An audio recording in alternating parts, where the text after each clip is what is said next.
welcome to Monday Morning Detective, the podcast. I'm your host, Gino Scala. This is episode 26. And once again, we're going to go back to Moscow, Idaho, and discuss briefly the quadruple murders there. News seems to break on several times a day, which is ironic. Originally, they weren't sharing. Now it's information that's overshared. But I mostly want to touch not only on the what's happening on the ground there, but also on the internet.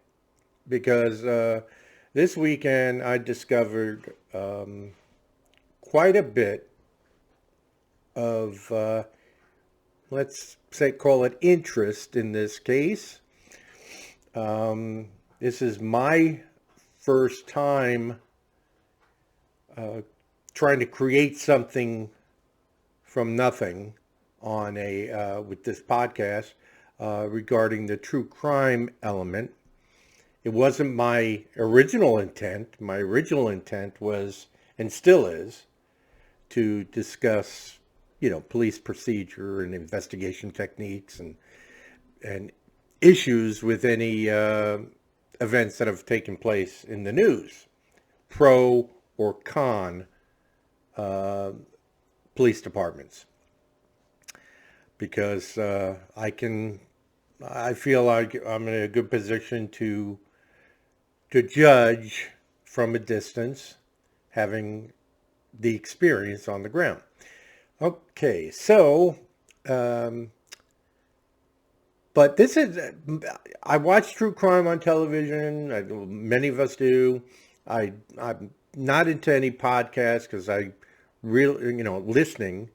I don't drive anywhere because I work out of my office at home, and I just don't have a need to go anywhere. I have things delivered and things of that nature.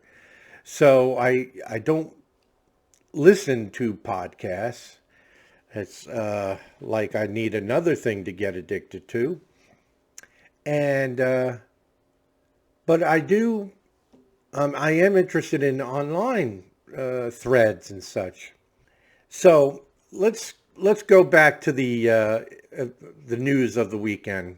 And there wasn't a whole lot, but I want to touch on 2 points. They've enhanced some video, some audio of some video that they have the night of, and one of the girls, I think it was Kaylee, said, it was Kaylee and Maddie, and Maddie said something like, "Well, what did you say to Adam?" And Kaylee said, "Well, I told Adam everything." And that was it. Now, that can mean a million things, but of course we want to put something very, scurrilous or something foreboding attached to that comment, perhaps in a way to give Adam some motive to do this. Kaylee's dad came out over the weekend and said, "We know Adam, he's not a suspect." Now,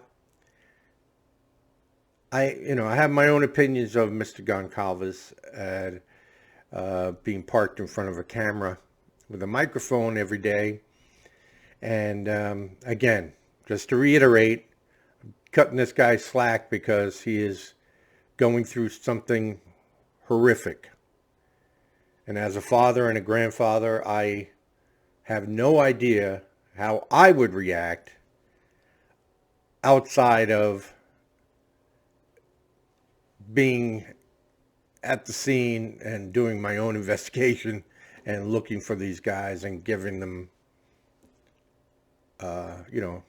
giving them one-way ticket to hell. That would be my response. And so he handles things differently. more in control, obviously, and such. But and if he comes out and says Adam is not a suspect, from an outsider, I'm going to buy it. I have no issues with that.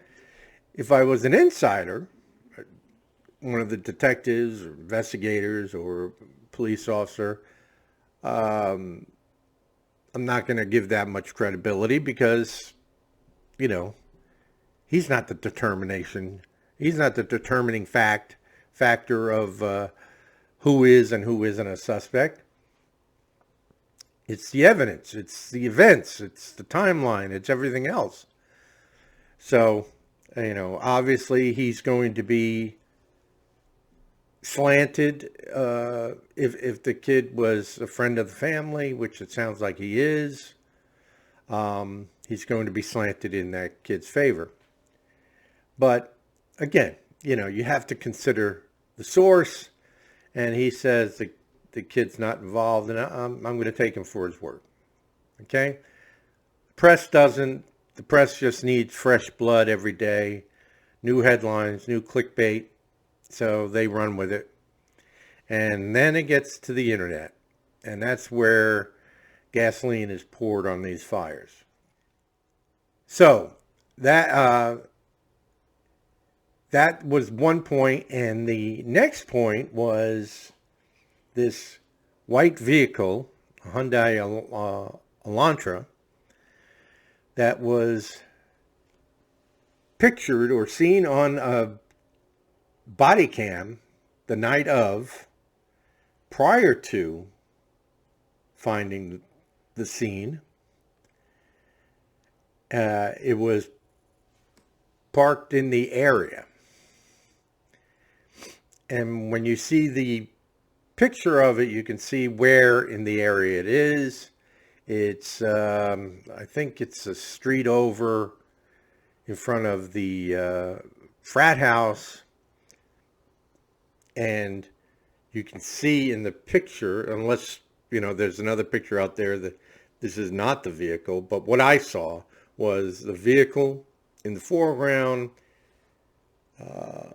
the fraternity house directly behind it. It looked like the Elantra was parked across the street from the frat house, and then the victim's residence is about 100 yards behind the frat house. So it's really somewhat of a straight, you can see all three objects, all three locations, vehicle, frat house, and the victim's house, in this one shot that I saw. Now, that may not be the right one, but from what I hear on descriptions, it's not much, if it's not the right vehicle, it's not much closer. It's not parked outside the front door or anything of the victim's house. But anyway, the victim's house is a straight shot to this white Elantra. And somewhere along the night, they watched this body cam footage, and went back or radioed ahead and said, find out about that vehicle, and it wasn't there. So now the word is out that they're looking for this Hyundai Elantra. No plate, no people, nothing. That's it. They want to, they put out a press release, and they sound, pretty, meaning the Moscow PD, sound pretty excited about wanting to get a hold of this vehicle. The driver of the vehicle, we assume. There's no indication. They have not given a reason other than that, they found it in the body cam and they want to know about it. And that's all the reason they need. So they are looking for it. Like I said, they put out a description. They did registration check of the area. I think there were like 20,000 vehicles that matched that description, and which is surprising that there were so many Elantras, but I'm always surprised when they come up with the actual number of vehicles when they run registration, like a 1976 Chevy El Camino, and there'll be 8,500 of them. It's like, what? That's a 50-year-old vehicle. It's pretty amazing sometimes, but just goes to show how many vehicles there are out there. And Hyundais are very popular, and Elantra is a good car, I suppose. You'd probably have a much easier list if you ran Tesla. But in any event, they are in the process somehow of going down the list and locating this vehicle with the public's help. Now, you go to online in the true crime threads, that there are a million out there. At this point, I'm only interested in one or two. And some people have made the leap of the suspects or suspect, whichever the case they believe it is, use this vehicle. They want to stop it to get blood, or they want to stop it because there's evidence in the vehicle. I'm not quite sure how they've come to that determination, but nothing surprises me after spending a little bit on the internet this weekend, researching what other people are saying, and it's beyond stunning, to be honest. Yeah, you get your crackpot theories and your crazies, and I think a lot of people, both males and females, go to these sites and troll. They kind of laugh at some of us who are, perhaps serious aficionados or really out to potentially help, even though that's a 1 in a billion shot that we might. But there have been, incidences where internet people have assisted in or have outright solved certain crimes. So it's not out of the question. It's just, slim pickings, to say the least. And so you get all these, wild ideas and thoughts. Some of them have just no basis in reality. And some people fail to understand the ramifications of some of their accusations, some of their comments. One should never say,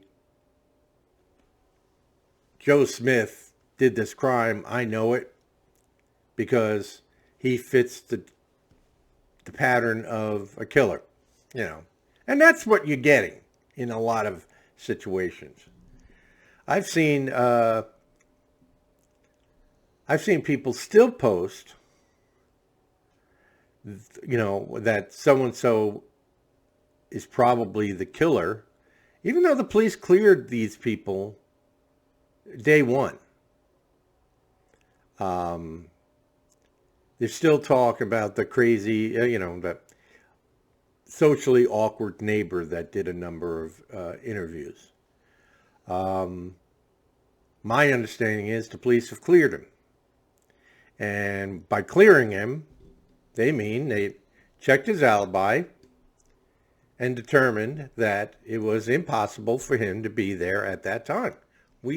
One advantage to this particular crime is we have a pretty tight window of where, when the events occurred. We know the day, we know the, we have phone calls made up to the last, minute. So we know that some people, certain people were alive at that point.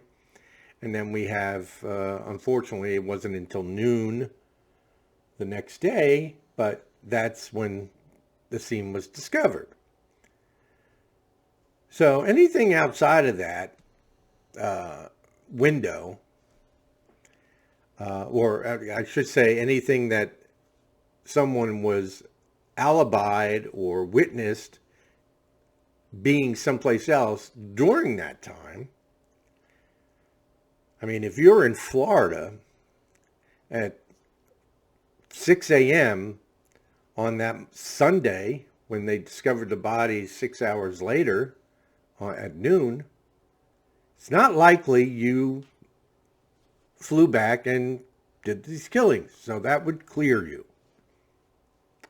And some people aren't, quite understanding that. They'd rather believe for some reason that the police are wrong and that the alibi is bad and the people are lying and all that.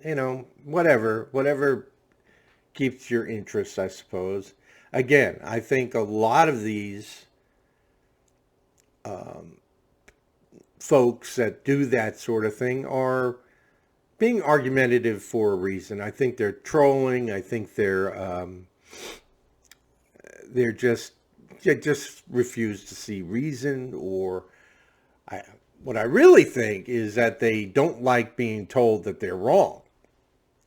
And when you go put yourself out there in making a prediction or making a educated guess, as in my situation, you have to be aware that you're putting yourself out there. You're putting yourself on the record. And you could face some embarrassment down the road. So I try to preface most of what I say on these threads, or most of what I say here in these videos. I present my theory. I have been pretty much spot on with the other cases that I've worked on during this when the podcast was started. The Eliza Fletcher, the Rachel Castillo, and there have been some others, because they lasted a few days. So every day I would come out with some, new speculation and such. And I'm at this point batting 1,000. I'm no better than, most other people. I just, maybe see things a different way. The experience gives me that edge. And I have no problem with putting it out there. And if it turns out that it was a band of female Girl Scouts that broke in and did this murder, then I'm going to have egg on my face. But so is everybody else, because no one has said that.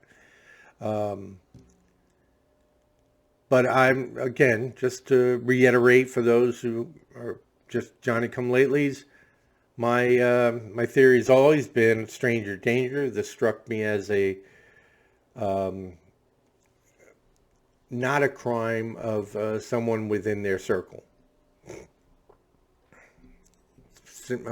Just basic. That conclusion came early for me. Again, taking a bigger risk. And as each day and every news report that comes out goes by, it makes that theory even more practical, even more possible, even more believable. We're not there yet. The last thing that the police want to do in any situation like this is to tell people in the area that we don't know who this is. Everybody that we've, remotely involved in this crime or in these people's lives, every single one of them have been cleared. And we're almost there. So with the absence of clearing out the inner circle, the next circle, and the circle, and the wider, you get no students at the school having done this, no neighbors, no townspeople, no bar patrons, nobody that knows them, nobody who's been there at the house, nobody's, dated them, no one who's been turned down for dates. Pretty soon, you're left with everybody else out there, 300 million of us. Okay, so I jumped ahead several steps and leaped to that conclusion on my own for a number of reasons, but that's, so I said it first thing I said was it was a murder-suicide with Ethan being the suspect. But that was before, that was, the mayor came out an hour after being at the scene saying it's a targeted attack, and nobody has anything to worry about. So right away that is, that solidified it for me. It's a murder-suicide. The weapon is there. It's all they have to figure out is why. They know who. Well, that wasn't the case. The mayor was wrong. The mayor was a goofball for doing that. And so my theory changed as information was released. But very early on, I decided I felt it was a stranger danger, and either the beginnings of or an additional crime to a SK, a serial killer. But it looks to me like it's going to take another attempt or successful crime to gather additional information. And that crime may never take place. This may have been a targeted killing. One of these four people was the target. The others were collateral damage, I guess you can say, potential witnesses. And that's the end of it. This guy doesn't do it again. I don't buy that. For this to be the first attempt at someone who wants to do it in as part of a revenge plot, and to have gotten away with it this long, we're going on a month now, is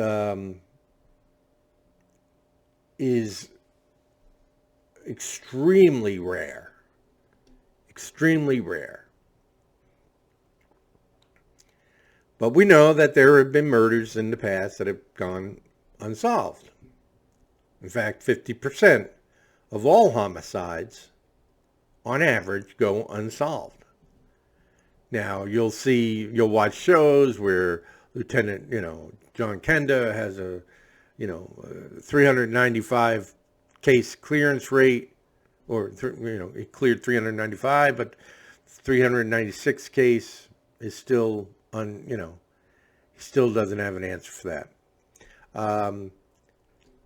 You get those guys on TV because they have those numbers, supposedly. I'm not sure if it's accurate. Certain departments are, patting each other on the back because they have a 100% clearance rate. Maybe in a city that has, 50 murders, one a week, and they've managed to clear them all. Well,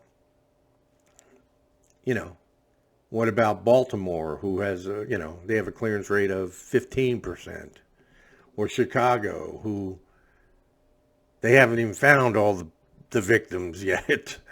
They're dropping so often, and they don't even care to look for the not only the victims but the suspects.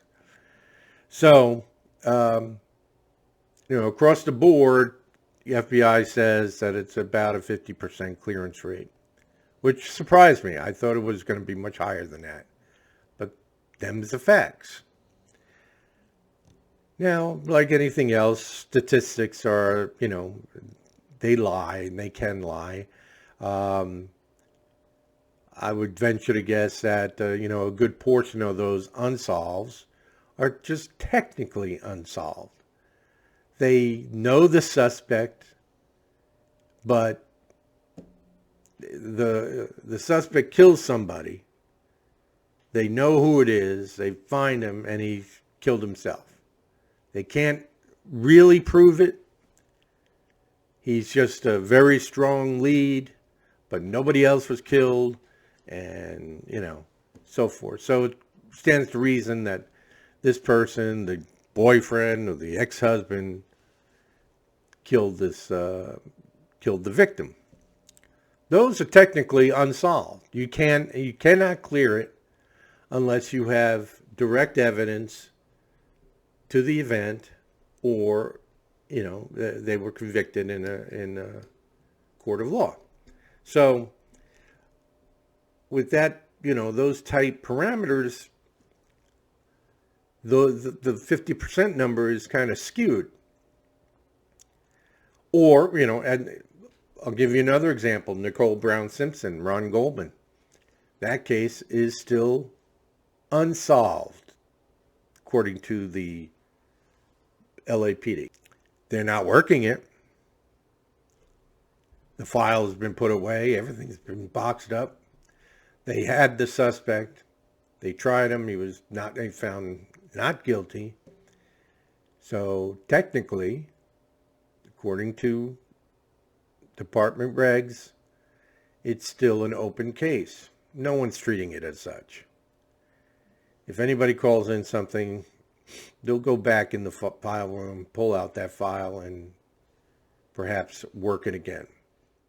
Well, okay, so that concludes episode 26 of the Monday Morning Detective podcast, and we'll keep you apprised of any new news coming down the pike, and we'll talk to you again very soon. Have a wonderful day.